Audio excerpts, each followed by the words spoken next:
Hi guys, welcome to video number 3 in our reading of the Odyssey.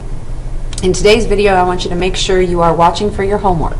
So your homework assignment, you will turn in class next time, is to answer 3 questions that I will point out to you in the course of the video and remind you about at the end.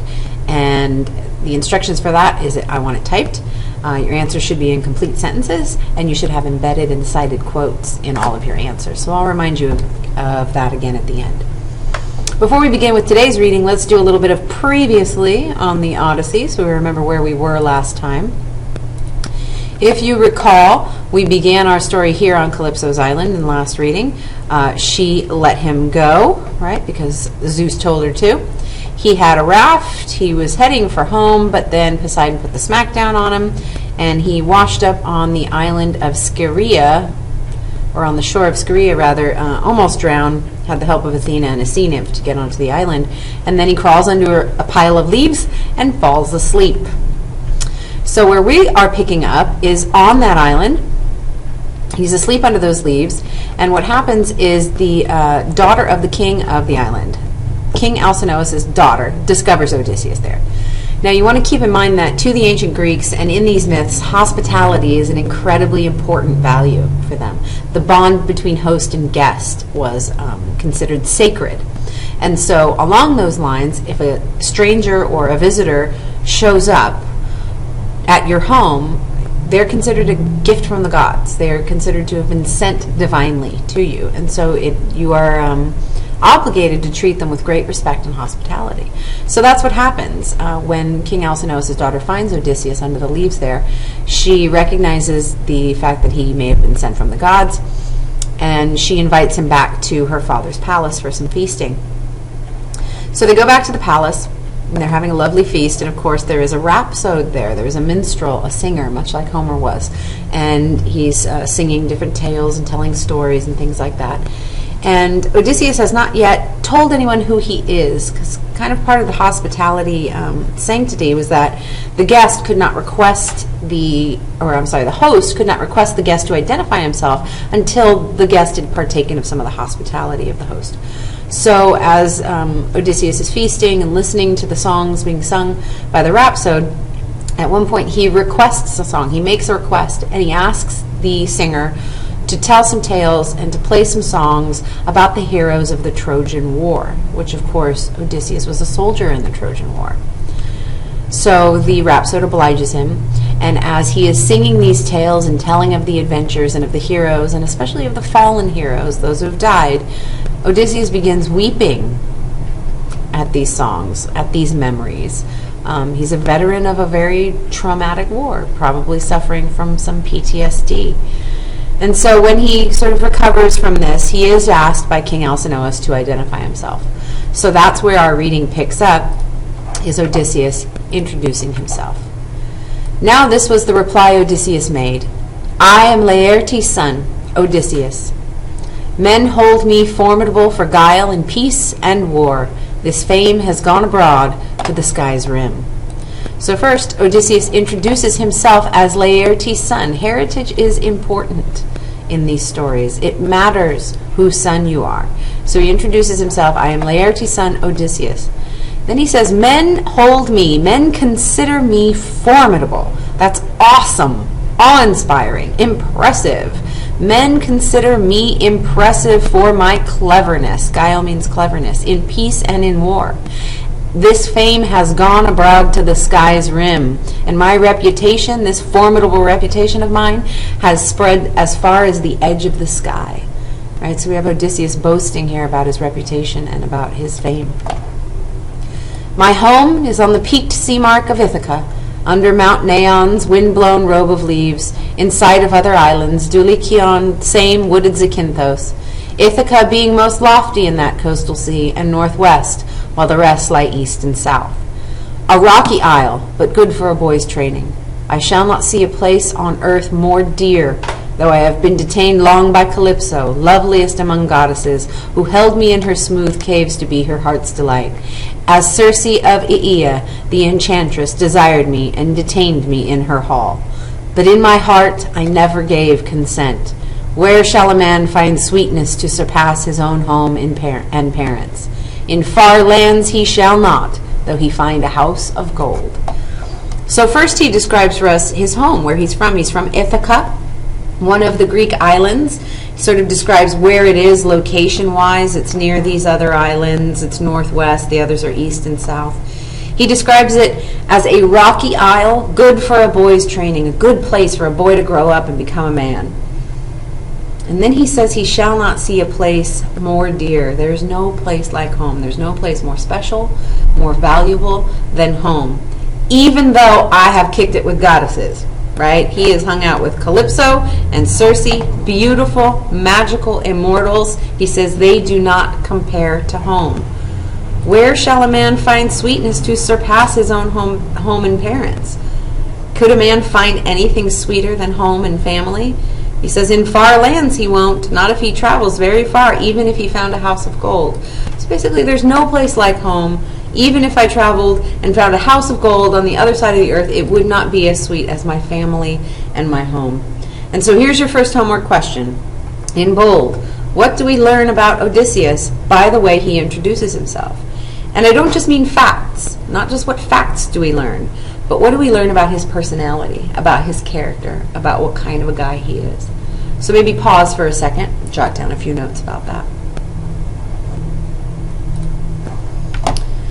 So then Odysseus begins to tell us about his journey, because remember, he is now almost at the end of his journey. He's on number 14 or 15, right? His next stop is going to be home, if we look back at that map. But he's going to tell us now about everything that happened before Calypso's island. We met him on Calypso's island. He'd had a whole lot of adventures before that. So now, as he's sitting in Alcinous's court, after he introduces himself, he's going to tell about some of those adventures. So he says, what of my sailing then from Troy? What of those years of rough adventure weathered under Zeus? You want to hear about what happened after Troy? I'll tell you what happened after Troy. The wind that carried west from Ilion brought me to Ismaros on the far shore, a strong point on the coast of the Cicones. Okay, so the first place they stop is they leave Troy, which is also called Ilion, and they go to the shore of Ismaros, which is the home of a people called the Cicones. Okay, I stormed that place and killed the men who fought. Plunder we took, and we enslaved the women to make division equal shares to all. So he says we plundered and looted and pillaged. Okay, they're a bit like pirates. They land, they need supplies, they enslave a few women, they take everybody's stuff. Okay, and they were going to divide it all up equally among themselves. And Odysseus as the leader, but on the spot I told them back and quickly out to sea again. So Odysseus is sort of like, all right, you got what you need, let's go, back on the ships, back out to sea. But my men were mutinous, rebellious, fools on stores of wine, drunk. Sheep after sheep they butchered by the surf, and shambling cattle feasting. Okay, so they didn't listen to me. They just kept killing sheep on the beach and feasting and getting drunk. They were rebellious.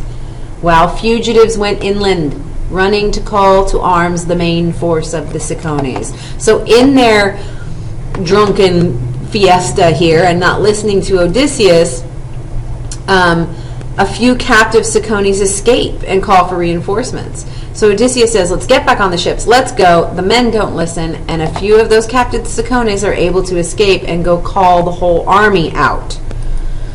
So here that army comes. This was an army trained to fight on horseback or where the ground required on foot. So they're a well-trained army. They came with dawn over that terrain like the leaves and blades of spring. So doom appeared to us, dark word of Zeus for us, for our evil days. So here they come right over those mountaintops with the dawn. Our doom appeared to us. Zeus had said the word. We were going to be punished. My men stood up and made a fight of it, backed on the ship, with lances kept in play from bright morning through the blaze of noon, holding our beach although so far outnumbered. Okay, so my men stood up, they fought like men, we kind of got backed up onto our own ships, but from the bright morning through the blaze of noon, we were outnumbered, but we held our own. But when the sun passed toward unyoking time, so when the sun started to go down towards the end of the day, then the Achaeans, the Greeks, his soldiers, one by one gave way. He starts to lose men as the battle drags on into the evening. 6 benches were left empty in every ship that evening when we pulled away from death. Okay, so they were able to escape, but not without casualties. They lose, for every ship of Odysseus and his fleet, they lose 6 benches worth of men on each ship, okay? And this new grief we bore with us to sea. Our precious lives we had, but not our friends. We took our sadness out with us to sea. We had saved our own lives, but not the lives of our friends. No ship made sail next day until some shipmate had raised a cry 3 times for each poor ghost unfleshed by the Cicones on that field. And we didn't leave the next day until we had properly mourned, raised up 3 cries for each man who had lost his life on that beach to the Cicones. Okay, so they managed to get away. What I want you to ask yourself, homework question here. What does this episode reveal about Odysseus's qualities as a leader? So what do we learn about Odysseus as a leader, as a general, based on this episode with the Cicones? Now Zeus, the Lord of Cloud, roused in the north a storm against the ships, and driving veils of squall moved down like night on land and sea. The bows went plunging at the gust, sails cracked and lashed out strips in the big wind. We saw death in that fury, dropped the yards, unshipped the oars, and pulled for the nearest lee. Okay, so as they get out to sea, they leave the island of the Cicones, Ismaros. Zeus creates a storm. And it's such a storm, right? It's just ripping down the sails. They're tearing up into strips. We had to drop our yards. We had to unship the oars. We basically had to stop trying to row and to fight it and pull over to the nearest safe place. Then 2 long days and nights we lay offshore, worn out and sick at heart, tasting our grief. And it's 2 days of waiting in this safe place before they can set out to sail again. It's just too dangerous to sail. And then on the 3rd day, until a 3rd dawn came with ringlets shining, finally we see some sunshine and some clear skies. Then we put up our masts, hauled sail, and rested, letting the steersman and the breeze take over. Okay, they get out back to sea. He says, I might have made it safely home that time. I almost was there. I could have made it home. So here they are leaving the Cicones. Here's Troy. Okay, all we got to do is kind of come around here and get up to Troy. But as I came around Malaya, the current took me out to sea. Oh, brother. And from the north a fresh gale drove me on past Cythera. 9 days I drifted on the teeming sea before dangerous high winds. So he says, I could have almost made it home, but then the current caught me and I went way the hell out of my way. And ended up on the island of the Lotus Eaters. This is a quick one. Okay, there's the Lotus Eaters. 9 days on the sea. Upon the 10th, we came to the coastline of the Lotus Eaters, who lived upon that flower. We came to the island where the people who eat the lotus flower live. We landed there to take on water. All ships' companies mustered alongside for the midday meal. So we stopped there to get fresh water. Everybody got off the boat to have lunch. Then I sent out 2 picked men and a runner to learn what race of men that land sustained. So Odysseus, as they're sort of having their lunch and getting water, sends out 3 men to investigate the island and to see who lives there. They fell in soon enough, so the men ran into, very soon, the Lotus Eaters, who showed no will to do us harm, only offering the sweet lotus to our friends. So these 3 men come in contact with the Lotus Eaters, they're not dangerous, they're not malicious or hostile, they just offer the men this lotus flower to eat, the flower that they all live off of. And here's what happens when you eat that lotus. But those who ate this honeyed plant, the lotus, never cared to report nor to return. They longed to stay forever, browsing on that native bloom, forgetful of their homeland. The people who ate that flower forget about whatever it is they're doing, about wherever it is they're going. All they want to do is stay and eat more of that flower. It's like an addiction. Okay, that's why these guys look so stony over here. Okay, so these 3 men who run into the Lotus Eaters and take the lotus flower, they do not, they forget, they don't come back to the ships, they don't return. All they want to do is eat that flower. So Odysseus, to save them, he says, I drove them all 3 wailing to the ships and tied them down under rowing benches and called all the rest, all hands aboard, come clear the bench and no one taste of the lotus or you lose your hope of home. Okay? Odysseus, to save these men, has to quite literally force them back to the ship. He has to drive them like a cowboy would drive cattle back onto the ship and tie them down. And they do escape from the island of the Lotus Eaters, filing into their places by the rowlocks. My oarsmen dipped their long oars in the surf, and we moved out again on our seafaring. He calls to his other men, everybody back on the ship. I got these guys tied down. Nobody eat that flour. Get back on the boat. Let's get out of here. And they escape. So your final homework question is much less like the last one. What does this episode reveal about Odysseus's qualities as a leader? So what do we learn about what kind of a leader Odysseus is by the way things happen on the island of the Lotus Eaters? So let's just look one more time at the 3 questions for homework. What do we learn about Odysseus by the way he introduces himself to King Alcinous and his court, and not just facts? What do we learn about his character? What does the episode with the Cicones reveal about Odysseus's qualities as a leader? And what does the episode with the Lotus Eaters reveal about Odysseus' qualities as a leader? And remember, your answers must be written in complete sentences and include embedded and cited quotations from this original text. Okay, I will see you next time, and our next video, we will meet the Cyclops. Bye.